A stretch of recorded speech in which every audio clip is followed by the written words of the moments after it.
Welcome to Red, White, and Blue. From the right, I'm Gary Polland. And from the left, I'm David Jones. And I'm glad to be back, David, after a week in California. Unfortunately, the Longhorns did not do as well as I did. Tonight, we welcome Democratic candidate for Texas Governor, Farouk Shami. Farouk is an entrepreneur businessman, heads up Farouk Systems, Inc., and is, I believe, the #1 job creator in Texas from the private sector, David. Unbelievable. And he's challenging our former mayor, Bill White, in the Democratic primary. That is quite a challenge, Mr. Shami. But, welcome to the program. Pleasure to be on your program. Thank you very much for having me. So no one knows a whole lot about you, but they're going to know.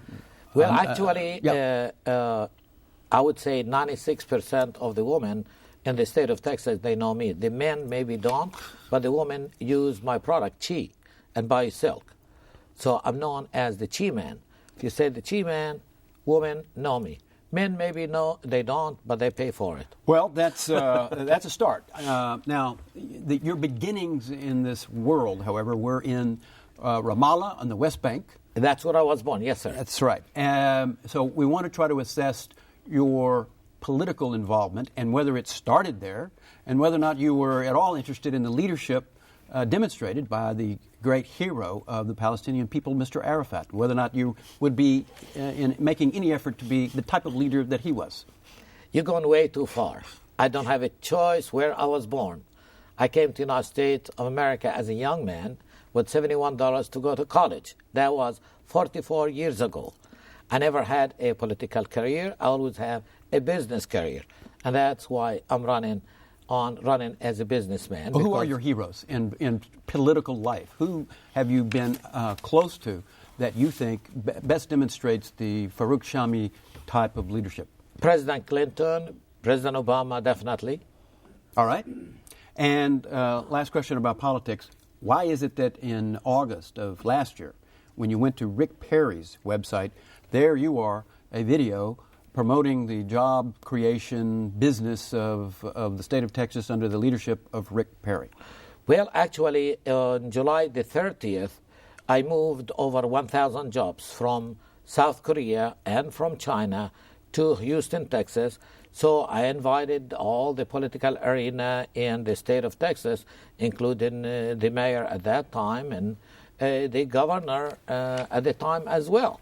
So I invited everybody. You know, we had almost 13,000 people. We had a job fair where we had 6,000 people came to apply for jobs as well. So we had everybody because I really wanted to set a good example and send a message to all corporates of America. Bring jobs back to the United States of America, and all Texas corporation, the only way to stimulate the economy, brings our jobs back where they belong. These are the jobs that the career politicians have thrown out, and their policies send them overseas. We need to bring them back. Did Governor Perry give you any of the Texas Enterprise funds for you to come back and bring jobs here? You bring in a good point. I mean, there would be something that should be funded. It would fit the qualifications. You would think. Actually, our legal department contacted the city, contacted the county, contacted the state. None of them came with $1. And I did not need the money, but I was looking and to see how the system is so broken. And it is for special interest groups and for lobbyists, perhaps, and people who are friends of the mayor, maybe, or friends of the governor. That's what the Enterprise Fund is. It's not to help small businesses and average person in the state of Texas. That's why I'm running for a governor, because of a broken system that favors certain people and leave the rest of the people out of the equation. Clearly, we have a problem in Texas and the United States in terms of the hemorrhaging of manufacturing jobs overseas. Yes, sir. You yourself had taken business offshore, I guess, thought to be more competitive. Why did you decide to bring the jobs back? Well, originally, I opened my company 26 years ago in Houston, and I manufactured everything, the hair color, Chi, bio silk, all of that, liquids and hair color, all of that. I do over 1,000 products in Houston, Texas. But when it came to electronics, the Chi iron and the Chi dryer, guess what? We don't have anybody in the United States of America who manufactures such a thing.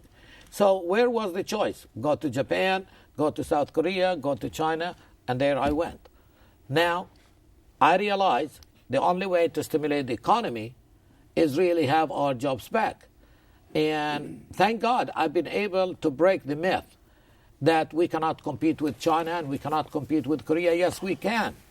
We are the country that advanced technology worldwide. And all what what I needed is to do innovation and automation. So we hired, scientists locally from NASA, and we were able to make our chi iron and chi dryer digital and bring the cost down. Your prices are competitive with what it would cost to be made in China or Korea. In China or Korea, it takes 70 people to do one appliance. 70 people. Right now, I do it with 13 people. Okay, we did automation and we changed the technology. We advanced the technology, and yes, now think about it. Really, I like every corporation to understand that we cannot compete with labor in China or Korea or whatever, but we can compete with advanced technology, and that's exactly what we did. Look, when you manufacture in Texas, there is no shipping cost. There is no duties, and there is no defect. When you manufacture in China or Korea, you really have 8 to 10% of defect, and that brings the cost back again. Well, that's interesting that you came up with that, and that is really innovative. I want to apply that. Let me That is exactly what we're doing here, innovation. You should be congratulated, but let's switch to the politics of the race. I like politics. You're running for governor on the Democratic ticket. Yes, sir. It's a statewide race. Texas is a big state. It's That's a right. real challenge to run statewide. You're running against Bill White, former mayor of Houston, who became essentially the anointed one by the Democratic establishment, came to the race late. You've been in the race, I think, since October. Number one, how do you win this primary? I win by speaking to the people and doing what the people want to do. People want jobs. People are tired of politicians. People want a change that is actual, not talk, okay? So whether it's the mayor, we're talking about the mayor, what jobs did he bring? Maybe the jobs he brought to Houston are the jobs that I brought back, and he's trying to get the credit for it. People need somebody who can balance a budget. Well, definitely the mayor does not know how to balance a budget. The mayor is not a businessman, although he claims he is, okay? Let's go back when he was deputy of energy. He spent $1 million that year of taxpayers' money going to Russia and the Caspian Sea and establishing relationship. He goes and resigns, and then he invests $60 million for drilling for energy, for oil. He did not invest in Texas. He invested in China.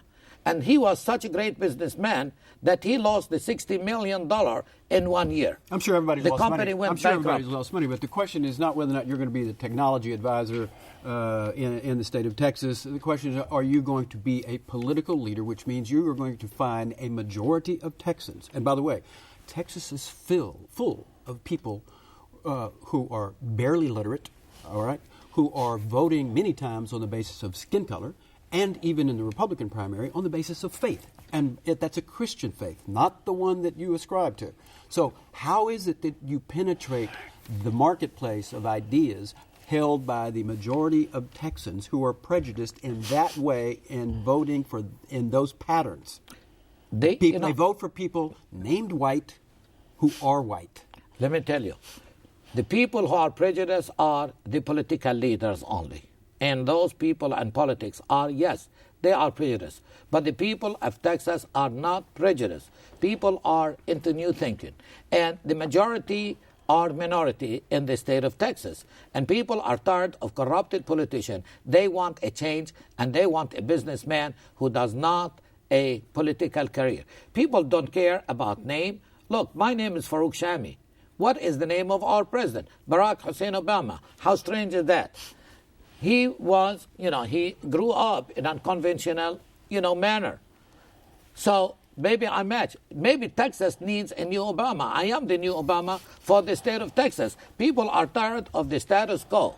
And when people want change, they're not going to have Rick Perry or Bill White. They're going to choose Farouk Shami. And that's what I'm seeing on the trail. I am on the road on a daily basis, meeting with people and gaining their support once they meet me, because people care about people care about jobs, and they're tired of politicians who really have got us where we are.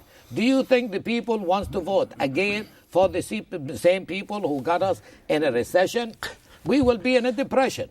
People are tired of that, and that's why I'm stepping to the plate to run the state and lead the state with a new thinking and participation of everybody, not just special interest groups. All right, let's talk about your new thinking, because Texas has got lots of problems. We're going to start talking about them. Highway transportation funding. We keep hearing from Governor Perry and the leaders of TxDOT that we're running out of money. We won't be able to fund highway projects. What would you do to solve the funding crisis that the politicians describe we face with highways? The solution is common sense, which is not common among politicians. They complicate things. My thinking, I will create jobs, jobs, jobs. We have 800,000 people without jobs. When we employ everybody, and everybody is going to be paying taxes, and the more people pay tax, we can lower tax even. We will have money for education. We will have money for transportation. We will have money for health care. We will have reduced the unemployment. We will have reduced welfare. We will have reduced food stamps. There is so much. A businessman knows how to balance a budget and where to cut and where to increase. Everybody's saying we need an increase in the gas tax. We haven't had an increase since 1991, and the gas tax money, as you know, provides the funding to build our roads. Are you for an increase in the gas tax to provide the funding for Texas Department of Transportation? Well, I really think, if we create jobs, that is the answer without having to increase taxes. And if I would not want to increase the taxes on gas, I will tap into the oil companies who are making more money than God. I will tap to them and get their help into funding roads and things like that. They're making tons of money. Gas does not need to go up. Their profits need to come down a little bit. I will meet with them and discuss that with them. That would be my solution. Let me give you a quick response from you for three things that were in the news just this week. Texas executed a man and as leads the nation in most of the Western world, and all but China and Iran, in executing people. Yes, sir. Are you for or against the death penalty, and would you support a moratorium until we could fix the application of the death penalty? Well, I'm against violence, definitely. We want everybody to be secured. But we want to make 100% sure, with no doubt, that those people committed a crime. And look, that case you're talking about, the truth came out 18 years later, that this guy was innocent. Which guy are you talking about? You're talking about the guy that his two daughters burned and he was accused, and the governor signed his death penalty and he was executed only. But I understand... Faulty arson science. Yeah, exactly. But I understood, that the governor was informed that this guy was innocent, yet the execution, was completed, which is not fair. That is not the right way to do it. We cannot execute innocent people. Okay, so a moratorium you're for, and you would offer that to the legislature in the death penalty until we get it right. We have to get it 100% right with no doubt whatsoever. The other thing in the paper this week was the declaration by an administrator of the U.S. government that Texas has the worst food stamp program of the 50 states, costing our local grocery stores $1 billion a year in food costs. People can't get processed through fast enough. There's an assets test that hardly any other state has, and fingerprint for everybody. Why is Texas hostile to the poor? Because the government of the state of Texas and the political leaders of the state of Texas are very corrupted people.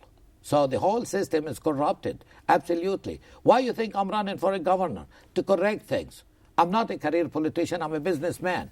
But I've been given the opportunity to live the American dream, and I want to serve. I'm not running for name or fame. I'm running to serve the state and change the status quo of the system. We need to start with the poor people. The only way to stimulate the economy in the state of Texas, start with the poor.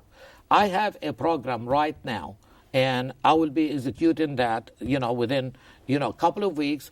And here we are in Houston, and in the Fifth Ward, that is one of the poorest area. I'm opening a factory right there to hire hundreds of people and hire, people to sell, and really they can make a good living. And yesterday I was in El Paso, Texas. We have the colonies. That is the poorest people. I come from a background of poor people. But those people are worse than refugee camps. How could we have such poverty in the United States of America? So here's my concept.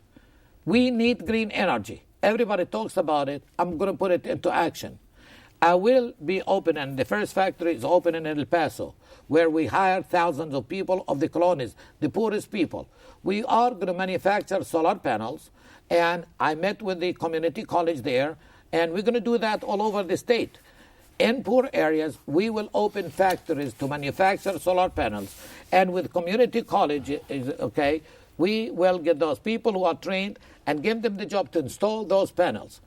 During the day, they sell electricity to the power company, and at night they use it.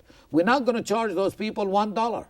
We will collect their electric bill for a certain period of time till they pay it. And everybody will have green energy and free electric bill. No more electric bill. And that is going to the poor people. If you want to stimulate the economy, you start at the bottom, not at the top. Those people... Well, they will starve until you're a governor unless we can correct the food stamp program. Do you have any... Sir, I am working on that, and I'm creating jobs, and I'm committed to create 100,000 jobs in the next 2 years. He's Secretary of Commerce, as far as I can see. I think that's I am ready for jobs for everybody. Okay. That's the One answer. of the issues the new governor of Texas is going to have to deal with coming up next year in the session is probably a shortfall in the budget estimated to be $16 billion. I can tell you, calculating 100,000 new jobs will not cure $16 billion. And you know, I'm sure, Mr. Shami, that the reason the last session worked is because financial-wise, is because we got federal money. We got $12 to $14 billion from President Obama that the state actually took. So what do? $16 billion short? Do we raise sales taxes? Do we raise property taxes? No. Do we cut spending? Do we have an income tax? No, really, we don't need. We need to create more jobs and cut the fat.